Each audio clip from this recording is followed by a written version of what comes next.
Aujourd'hui, je vous montre mon kit de vidéo hyper compact qui me permet de faire ce genre de vidéo là, qui va aussi bouger toute seule pour me suivre et me filmer en extérieur et me filmer en basse lumière et même comme vous pouvez le voir maintenant de nuit. Et ce qui est fou, c'est que ce kit de tournage complet est caché derrière mon smartphone. On a une caméra, un stabilisateur, un micro et même une lumière. Car oui, quand je vous disais compact, je me suis vraiment pas moqué de vous.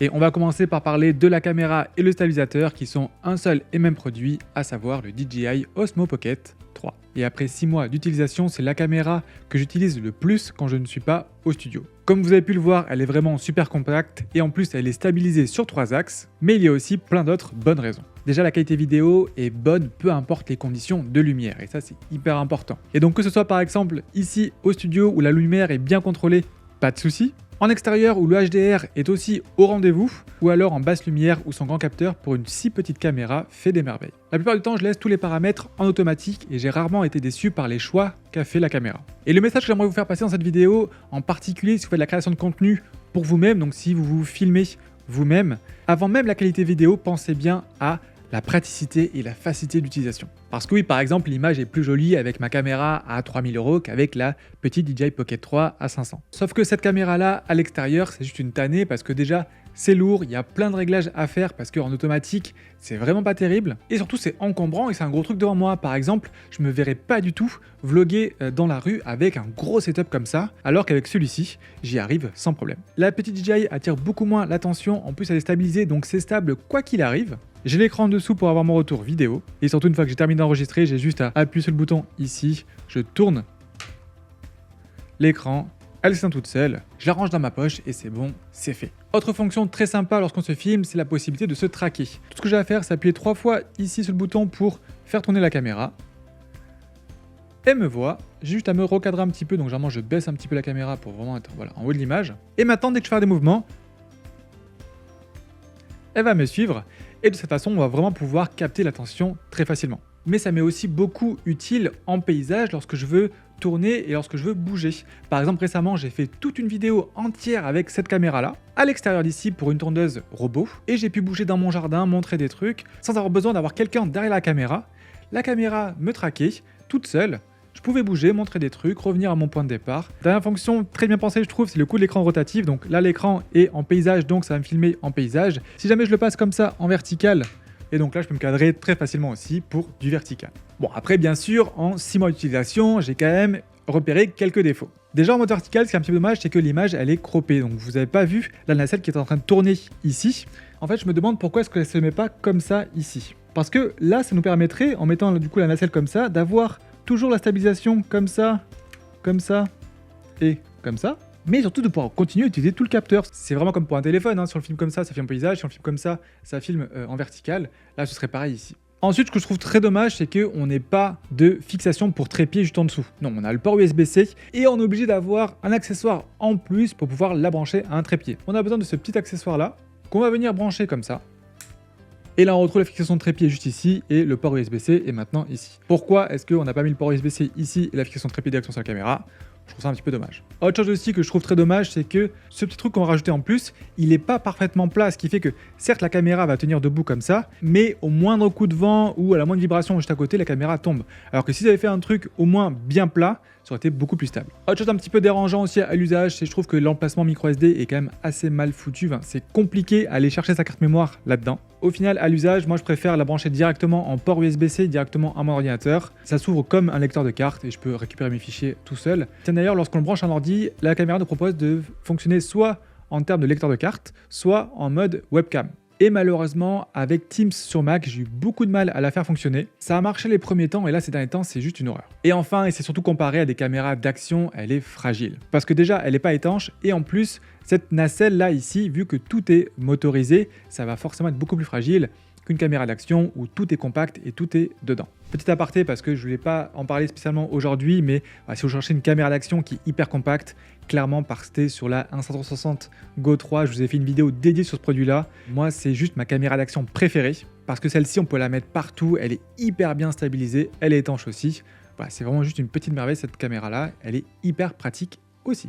Allez, autre élément aussi important, voire même plus important pour faire une belle vidéo, ça va être le son et donc un micro. Alors certes, j'adore le son de mon Shure SM7DB, et même si je peux le brancher en USB-C à ma caméra DJI Pocket 3, clairement je vais pas l'amener en déplacement, c'est beaucoup trop encombrant. Et niveau petit micro qualitatif et super pratique, ça va être le DJI Mic 2. Et des petits micros comme ça qualitatifs, il y en a un paquet, mais celui-là, l'avantage qu'il a forcément, c'est qu'il se connecte hyper facilement à la DJI Pocket 3, tout simplement parce qu'il est vendu avec lorsque vous achetez le Creator Combo. Il va se connecter hyper facilement et hyper rapidement, et on peut même lancer un enregistrement depuis le micro en appuyant sur le bouton d'appairage.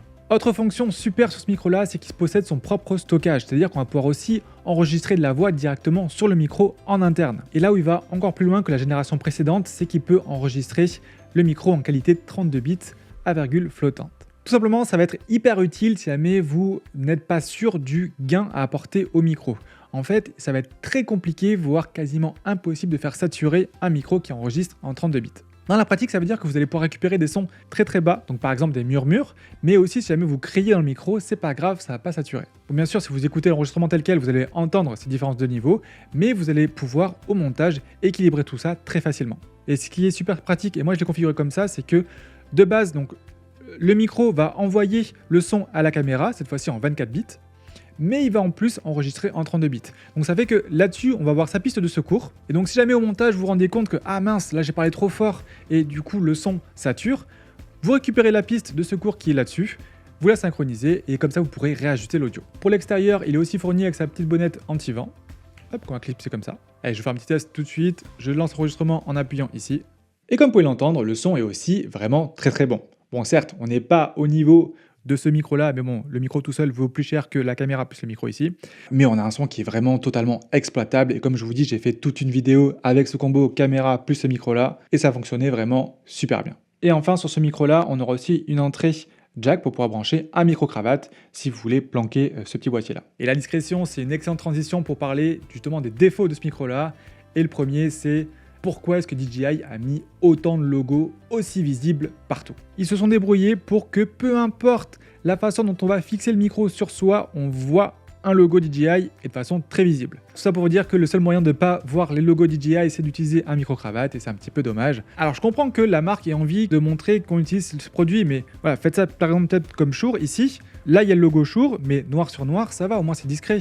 Ou au pire gris foncé si vous voulez, mais là blanc sur noir, on voit que ça. Et sinon au niveau du son, j'en suis très content, mais il faut savoir que comme tous les micro-cravates, ils ont leurs limites, en particulier pour ce qui est prise de son. Il faut savoir que les micro-cravates sont des micros qui sont omnidirectionnels, donc ça veut dire qu'ils vont prendre le son de partout. Donc ce qui est bien, c'est que ça veut dire que vous pouvez le fixer un peu partout sur vous. Ce qui est dommage par contre, c'est que forcément ça va prendre aussi les bruits aux alentours. Bonne nouvelle, dans la caméra, on va pouvoir activer un mode réduction de bruit qui fonctionne plutôt bien. Si jamais vous utilisez ce mode-là, soit fixez-le vraiment bien ici, proche de votre bouche, soit tenez-le à une distance assez correcte pour être sûr d'avoir au maximum votre voix et pas trop les bruits aux alentours. Ok, maintenant on a donc de l'image, on a aussi du son. Qu'est-ce qui nous manque? Eh bien, il va nous manquer cette chose-là qui est à côté de moi depuis le début de la vidéo, c'est-à-dire de la lumière. Et laissez-moi vous présenter la Zhiyun Mobius X60 RGB.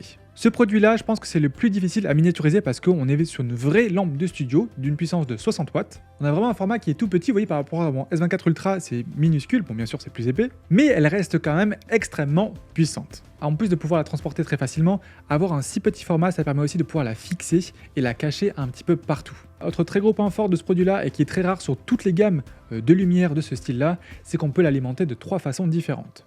Alors déjà, forcément, on va pouvoir la brancher avec son câble d'alimentation qui est propriétaire, donc juste ici, mais on pourra aussi la brancher en USB type C. Par exemple, si vous avez un chargeur d'ordinateur qui est en USB-C, généralement c'est 60 watts ou plus, donc pas de souci. Mais mon mode d'alimentation préféré, ça reste bien le mode avec cette batterie qui fait en plus office de grip, donc on a juste à la clipser comme ça. Et donc là, on va pouvoir voir ici que ma batterie, bon je l'ai chargée avant de tourner aujourd'hui, j'ai plus qu'à allumer la lampe ici, hop, et c'est parti.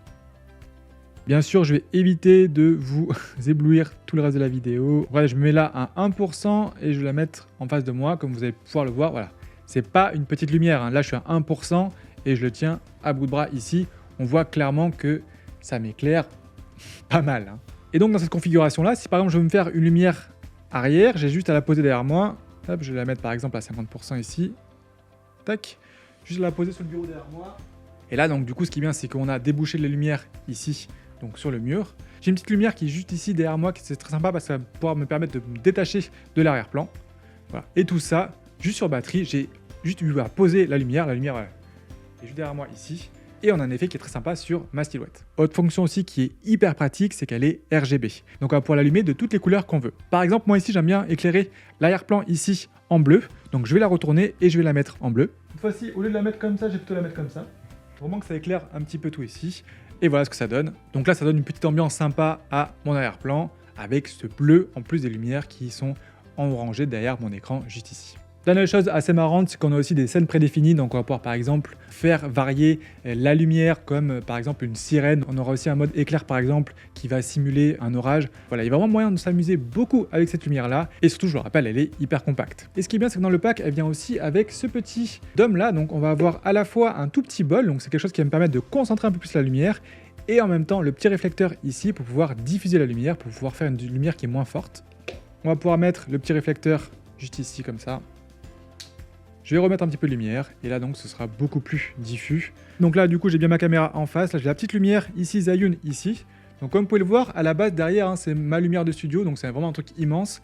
Et là je l'ai remplacé par ce tout petit truc juste ici, qui je vous le rappelle est à 50% de puissance. Et pourtant niveau lumière, comme vous pouvez le voir devant moi, c'est juste très bien, en tout cas sur moi. La seule différence qu'on aura par rapport à ma grande softbox qu'il y a derrière, c'est l'ombre. Vous voyez ici qui est beaucoup plus marquée, forcément parce que la zone de lumière vient d'un beaucoup plus petit point par rapport à ma grande softbox derrière. Mais la bonne nouvelle, c'est qu'on peut acheter un accessoire qui nous permet de pouvoir aussi brancher cette lumière-là à une grande softbox comme ce qu'il y a derrière moi. Donc vraiment, sur le papier, cette petite lumière-là pourrait remplacer ma grosse lumière qu'il y a derrière la softbox. Au niveau des défauts, le seul qui pourrait potentiellement vous embêter, c'est le bruit du ventilateur. Sauf que là, par exemple, je suis persuadé que le ventilateur, vous ne l'entendez pas du tout. Donc certes, il y a un ventilateur qui fait du bruit et qu'on entend, mais on va pas l'entendre au micro, donc c'est pas si grave que ça. Alors regardez, si on prend donc mon petit trépied là qui va bien, la lumière et cet accessoire là en plus, on va pouvoir se créer un kit de vlog de nuit. On va donc fixer ça comme ça.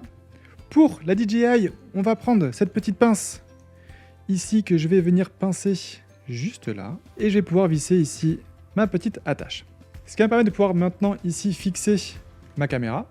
Alors comme vous pouvez le voir ici, la caméra est pas droite, mais c'est pas grave parce que je vous rappelle que la DJI elle est stabilisée, donc automatiquement elle va se mettre bien droite. Vous voyez que là, automatiquement, elle s'est bien droite. Et comme ça, je me retrouve avec un super kit pour pouvoir vlogger, peu importe qu'il fasse jour, qu'il fasse nuit ou quoi que ce soit. C'est quelque chose avec lequel je peux carrément tourner une vidéo YouTube sans problème. Donc voilà, là j'ai tout vraiment directement ici. J'ai plus besoin de mon micro juste là. Donc là, je pourrais tourner directement ma vidéo YouTube ici. Par exemple, tourner la conclusion sur ces produits que j'ai devant moi et juste ici. Et comme vous pouvez le voir sur cette caméra-là, hein, là j'ai vraiment un combo qui est très léger. Je peux régler la hauteur de ma lumière si j'ai besoin de l'avoir plus ou moins haute.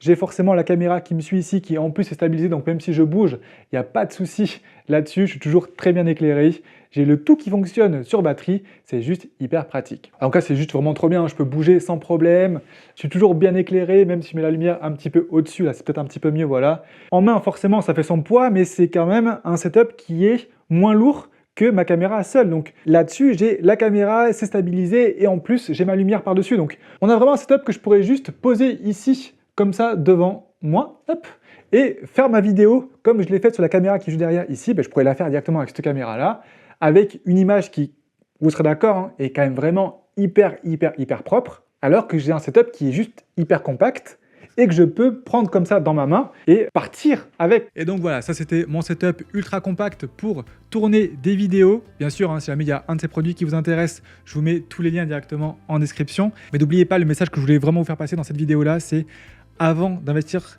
énormément d'argent dans du matériel pro, pensez aussi à la praticité. Posez toutes vos questions en commentaire, j'y répondrai avec grand plaisir. N'hésitez pas à mettre un petit pouce vers le haut si la vidéo vous a plu et vous a aidé, ça motive vraiment. Et nous on se retrouve très vite en live ou en vidéo.